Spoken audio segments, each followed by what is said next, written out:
Hello বন্ধুরা, রাধে রাধে। তোমরা কেমন আছো? আমরা খুব ভালো আছি। চলে এলাম তোমার সাথে নতুন একটা ভিডিও নিয়ে। আজকে হচ্ছে 27 তারিখ শুক্রবার। তো দেখতেই পাচ্ছ গোপোষণারা গুনুগুনু দিচ্ছে। তো আমি এখনই ঘুম থেকে উঠেছি। ঘুম থেকে উঠে কোনো কাজ করা হয়নি। তো কাজগুলো আমি করবো, সেগুলো তোমার সাথে শেয়ার করবো। তো আজকে অনেক কটা মানে কাজ আছে, সেগুলো আমাকে খুব দরকারি করতে হবে। তো আমার সকালে কোনো প্রাইভেট নেই, তো আমি সকালে সকালে ঘর তো পরিষ্কার করে গোপোষণাতে খেতে দিয়ে দেবো। তো দেখতেই পাচ্ছ আমাদের ঘরটা তো কালকে 1 কোট করে রং হয়ে গেছিলো, যেটা আজকে আরেক কোট হবে। তো আমি দেখতেই পাচ্ছি এখানে সব কি বলে পুটিং না কি বলে সেগুলো লাগিয়েছে। আমি অত কোনো নলেজ নাই এর প্রতি। তো যাই হোক, তো এখানে আমি একবার ঘরটা ঘুরিয়ে দেখিয়ে দিলাম তোমাদেরকে। আর দেখো বাইরে কি অবস্থা, জুতোগুলো এখানে ওখানে পড়ে রয়েছে। বাবা এখনও কাজে যায়নি, ভাই চলে গেছে পড়তে, মা ঘুমাচ্ছে, আর ঠামি মনে হয় রান্না করছে। আমি এখনও উপরে যাইনি, কিন্তু সকালবেলা কে কী করে আমি সেটা জানি, সেই জন্য তোমাদেরকে বললাম। তো দেখো আমি বিছানাটা গুছিয়ে নিয়েছি, আর এইদিকে দেখো জানলাগুলো আমার খোলা হয়ে গেছে, আলনাটাও পরিষ্কার করে নিয়েছি, জামাকাপড় গুছিয়ে নিয়েছি। তো এখন বাজছে 7:45। তো দেখতেই পাচ্ছ এখানে একটা পুতুল কাচতে দিয়েছিলাম, যেটা এখনও নিয়ে আসা হয়নি। তো যাই হোক, এবার দেখো ঘরটাও আমি পুরোপুরি ঝাড় দিয়ে দিয়েছি পেতে পেতে, যাতে জানি আবার নোংরা হবে, আমাকে আবার ঝাড় দিতে হবে। তাও ঘর নোংরা করে কি বসা যায়? আর গোপোষণাদের পুজো দেবো, ঘর বাসি ঘরে কি পুজো দেওয়া যায়? তো আমি ঘরটা ঝাড় দিয়ে দিলাম পেতে পেতে। তো এবার আমি ওপরে চলে যাব বাসনটা নিয়ে, আর আমরা দেখো দুটো কাঁচা জামা কাপড় নিয়ে ওপরে চলে গেলাম।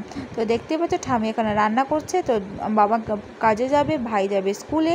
তো এটাই আমি জানতাম, কিন্তু ভাই পরবর্তীকালে স্কুলে যায়নি। তো যাই হোক, ঠামি তো রান্না করতেই হবে, রান্না করে নিচ্ছে, আমি টানি গেছে শুয়ে। বাইরেটাও দেখিয়ে দিচ্ছে, দেখো আজকে কি সুন্দর রোদ উঠেছে। আর ওইদিকে ইটগুলো কালকে একটু ভেঙে ভেঙে দিয়েছিলো, নিয়ে সুন্দর করে ছড়িয়ে দিয়েছে। তো একটু উটকুট রাস্তা হয়ে গেছে। তো এই জামা কাপড় নিয়ে চলে গেলাম, কাঁচা জামা কাপড়গুলো নিয়ে। তো আমি বাসের জামা কাপড় ছেড়ে কাঁচা জামা কাপড় পরে নিয়ে বাসের জামা কাপড়গুলো মেলে দিয়েছি ধুয়ে ভালো করে। আর এদিকে ঠাকুরের বাসনটা মেজে নিয়েছি। এবার দেখো জিরের জলটা খেয়ে নিয়েছি, ইষ্টিপিতি করে জিরের জলটা খেয়ে আমি বাসনপত্র নিয়ে নিচে চলে এলাম। দেখো আমি জলটাও ভরে নিয়ে এসেছি। এখন বাজে 8:10। তো আমি একটু ওয়ার্ম আপ করলাম, ওয়ার্ম আপ করতে করতে বেজে গেল 8:20। তো যাই হোক, এবার গোপোষণাতে উঠাতে হবে। দেখো ফুল তুলসী পাতা আমি তুলে নিয়ে এসেছি। তো ফুল তুলসী পাতা তো আমার তোলা হয়ে গেছে, এবার তো গোপুদেরকেও তুলতে হবে। তো দেখো ঘুম থেকে ওদেরকে তুলে জামা কাপড় ছাড়িয়ে এখানে চান করতে বসিয়ে দিয়েছি। ঘি মধু মাখিয়ে চান করিয়ে ফুল তুলসী জামা কাপড় পরিয়ে গয়নাগাটি পরিয়ে ফুল তুলসী পাতা দিয়ে সাজিয়ে দেখো আমি ওখানে বিস্কুট জল খেতে দিয়ে দিয়েছি। তারপর দেখো কাটে বা দেওয়ালায় গীতাতে আমি তুলসী পাতা দিয়ে প্রণাম করেছি, গীতাও পড়েছি আজকে। তারপর দেখো ধূপকাঠি দিয়ে আরতি করে দিয়েছি ভালো করে। আর ঘরটা দেখো আরেকবার তোমাদের ঘুরিয়ে দেখিয়ে দিলাম। তো আমি চলে এসেছি ওপরে, খেয়ে নিয়ে পড়তে বসবো ওপরে ঘরে, কারণ নিচে ঘরে তো কাজ হবে আজকে। তো দেখতেই পাচ্ছ আমার খাওয়া হয়ে গিয়ে পড়তে বসে পড়েছিলাম। তারপর দেখো মিঠা নিয়ে আমার কাছে বেজে রেখেছি, কারণ ওখানে ওই ঘরে কেউ ছিল না, ও খুব চেল্লাচ্ছিল। তো যাই হোক, এবার দেখো বৃষ্টি নেমে গেছে প্রচুর।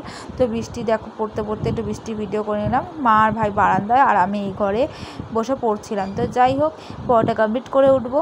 তো এখন বাজে দেখো 1:05। আমি জাস্ট পড়ার থেকে উঠেছি।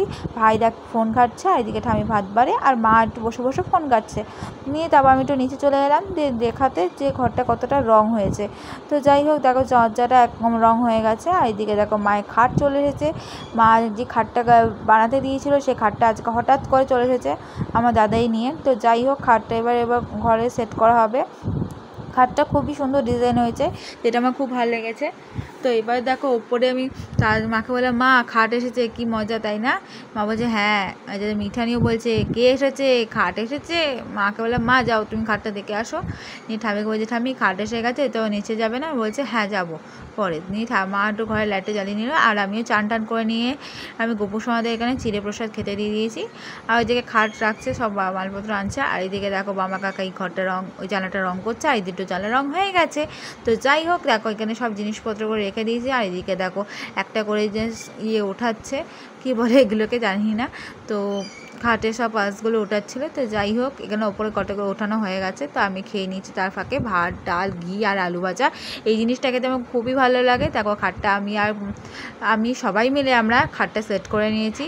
তো খাটটা কেমন হয়েছে তোমরা কমেন্টে জানিও। তো এদিকে দেখো বৃষ্টি কমে গেছে, আর আমি নিচে চলে এসেছি। ঘরটা প্রচণ্ড নোংরা হয়ে আছে। তো 3:05 বাজে দেখো আমি ঘরটা পুরো পরিষ্কার করলাম। আগে গোপোষণা যে চাদরগুলো ঝেড়ে পেঁচে পরিষ্কার করে নিয়ে বিছানার চাদরটা দেখো ঝেড়ে বেঁধে পরিষ্কার করে একটা পরিষ্কার চাদর পেতে দিয়েছি। আলনাটাও আমি গুছিয়ে দিয়েছি। আর এদিকে ঘর দৌড়ে একটু ভালো করে পেতে পেতে ঝাড় দিয়ে দিয়েছি, কারণ ঘরটা প্রচণ্ড নোংরা হয়ে গেছিলো। তো ঘরটা আমি ঝাড় দিয়ে দেবো। তো এখন বাজে দেখো 3:30। আমি দেখো এদিকে লক্ষণ চকও দিয়ে দিয়েছি, কারণ প্রচণ্ড পিঁপড়ে হচ্ছে, যার জন্য আমাকে লক্ষণ চক দিতেই হচ্ছে। তো জুতোগুলো তুলে আমি বারান্দাটাও ঝাড় দিয়ে দিয়েছি। তো ভিডিওটা এই পর্যন্ত। ভিডিওটা ভালো লাগলে একদম সে কথা ভুলো না, টাটা।